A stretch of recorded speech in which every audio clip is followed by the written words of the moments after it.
Hey everyone, this is Kevin from thechesswebsite.com, and today we're looking at day number 5 from the 2017 Champion Showdown. If you're not familiar with the structure of this tournament, there's 8 of the top players in the world. Each of those players is matched up against one individual, and they play heads up, and they play 30 games over a 4-day span. It's a lot of blitz and rapid styles. You can imagine playing 30 games, but these games are intense. You see some strategies you normally don't see. 6 of those competitors, they started early, I would consider early, and they played 4 days straight. Magnus Carlsen, Liren, the last matchup, they started on everyone else's day 3, so that the last 2 days would only be Magnus Carlsen, the world champion, and Liren. Now, Liren, if you're not too familiar, he's the top Chinese grandmaster. He's one of the 8 competitors that will be fighting in the Candidates tournament next year. The winner of the Candidates tournament goes on to face Magnus Carlsen at the end of next year for the world championship. He got there. He was one of the top 2 finishers in the Chess World Cup 2017, along with Levon Rodian. So this could actually be a preview of the world championship next year. That will have a much different time control.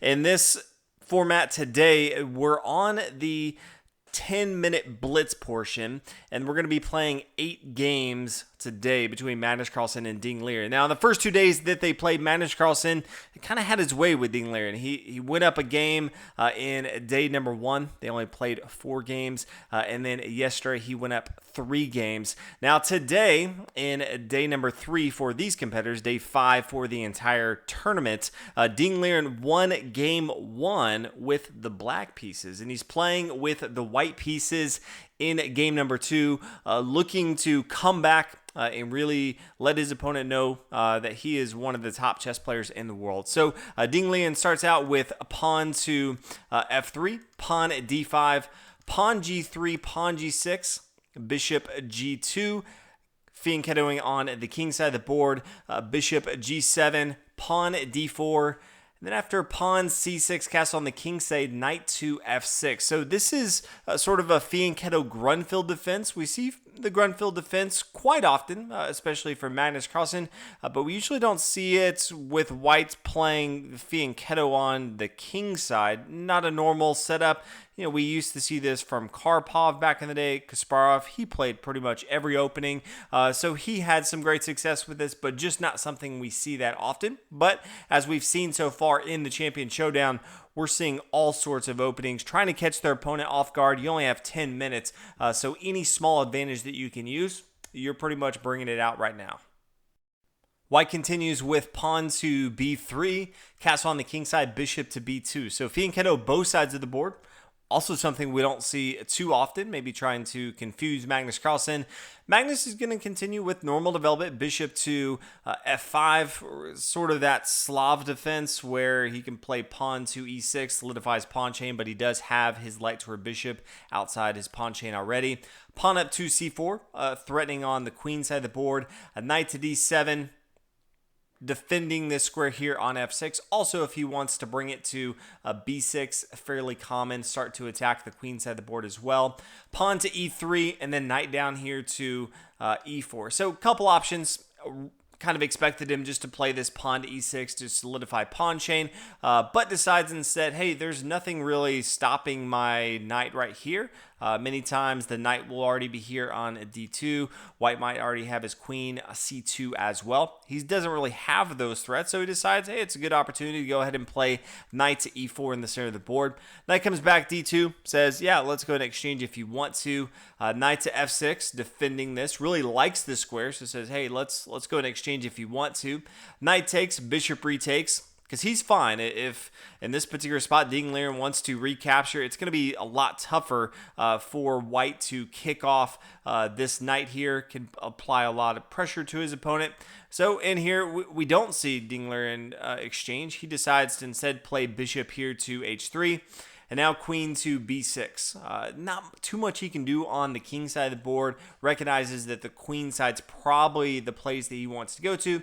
And this also allows him to add a little bit more pressure on this pawn on d4 and this square as a whole. Once his knight moves, his bishop will also be lining up that. He can push forward with pawn to c5, attack that square as well.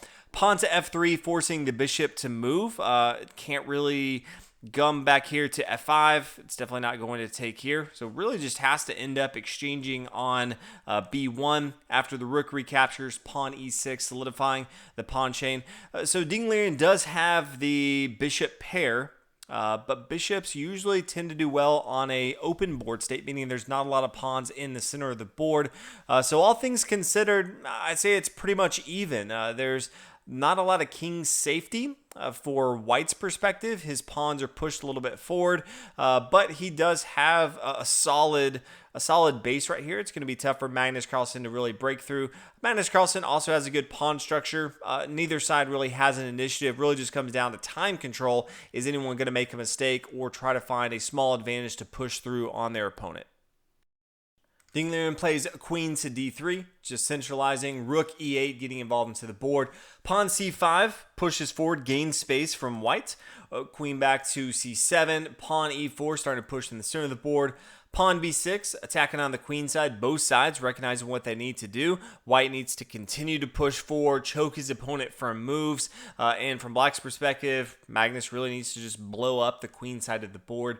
Pawn to e5, forcing the knight comes back here to d7, pawn b4, pawn a5, and so there's no real way, especially with the pawns just blocked in the center of the board. This knight's not going to be going anywhere for a while. You'll see Magnus Carlsen start to load up on the queen side of the board. Pawn to a3, rook to b8, swing it over to the queen side as expected. Bishop c3, bishop comes back here to f8. This bishop's not doing a whole lot, but he recognizes there could be some exchanges on board. And also, always have to keep in mind that this pawn did move to f3. And that was a little bit earlier on, but it does, something for us to think about, as if there is an exchange on board, you could always have a bishop that checks this king here on g1, forces it to move, could gain some tempo later on in the game. Rook here to c1, pawn takes, pawn recaptures. We start to see exchange on the board, and now rook to a3. And this is where things get kind of crazy, because Magnus Carlsen, he's kind of struck first as far as getting in his opponent's territory. And how does White respond here? Well, he has a few options. Really, the best strategy would play rook to a1, and then, rook down here, b3, trying to double up. But then you see an exchange. Rook here to a1 says, hey, if you want to exchange, that's fine with me.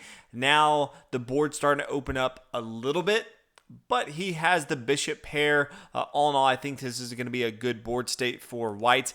But in the game, he decides to play bishop to f1.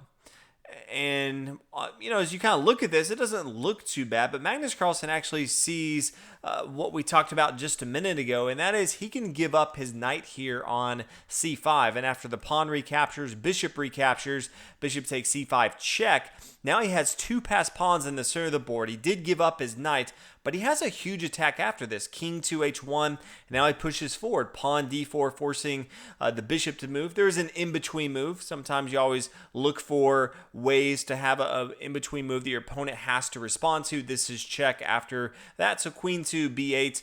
And then, okay, something else has to give. Hey, if you want to take my bishop, I'll take your bishop as well. So we see the rook take on c3 first. All these moves kind of in between before that pawn were to take. So rook takes on c3. Pawn just going to capture now here on c3. And now in this position, what would you do if you're White's perspective? He has a couple options as far as if he wants to take material or if he wants to try something else. But curious from your perspective, feel free to pause it, analyze the game. But what would you do in this position if you were Ding Liren? Now, honestly, what he probably should have done is take right here on c3. And with just a few seconds, it's tough to analyze just how deadly a passed pawn can be when it comes that far up the board. He decided to go ahead and take this bishop here on c5. it's more material, but the problem is queen down here to b1 is deadly. Now from here, he has to stop queen to f1. That's one of the biggest hurdles that he has to worry about.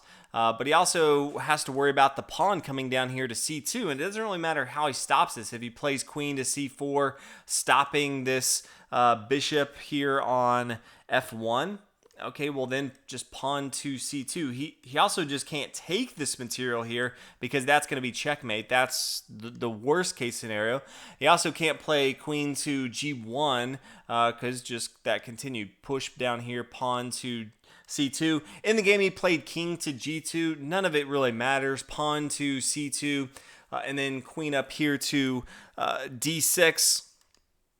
Queen to d1 says, hey, let's go and exchange on board. I'll just recapture with my pawn. I'll get a queen on board. This will be extremely good for me. There's no way I can lose this. Liren decides after queen d1, bishop up here d3. He needs to stop this queen threat. He wants to come up here, queen to d8, and then have a perpetual check. And this is really his last option on board.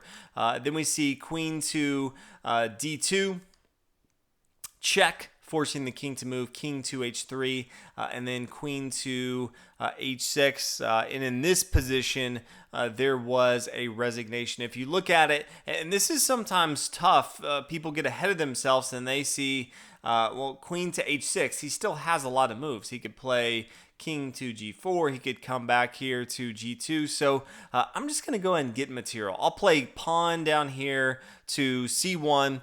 I'll get that queen. And hey, this is going to be an easy game. The problem is this is actually a drawn game because that bishop we talked about here on d3 is blocking these queens from getting involved. So queen up here, d8 check, forces the king to move. And now with this pawn here on e5, an outpost for the queen, queen to f6, forcing the king to move. Hey, queen down here to h5, only has one move from here, comes back, and we could just keep this party going all day long, and this is a drawn game. So if we come back, it's like, where does black move? Well, he really needs to come here to h6. Now, Liren did decide to go ahead and resign in this position. People always ask what would have happened after this.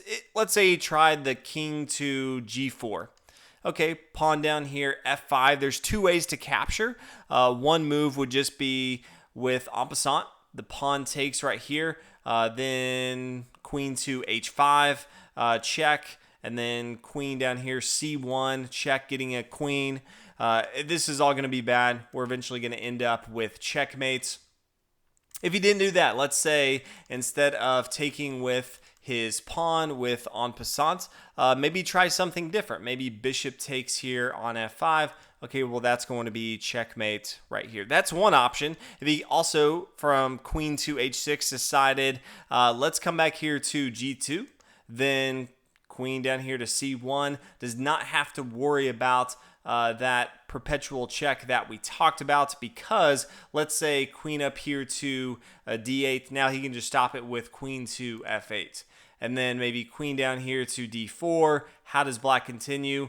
Well, queen d2 check, forcing the king to move, and then queen over here to a8, getting ready to bring his queen evolved down on this first rank, start to attack his opponent. There's no way for white to hold on to this. So Liren in this position decided to go ahead and resign. And although Magnus Carlsen lost game one when he had the white pieces, he went on to win 6 of the remaining 7 games. You play 8 games on day number 3. Magnus Carlsen won 6 of the remaining 7. So just went on a tear. So for 3 days straight, he's just been destroying his opponent. We'll look to continue that tomorrow when they play 12 games of 5-minute blitz games. That should definitely be exciting. But hopefully you guys enjoyed this game and you've been enjoying the tournament so far.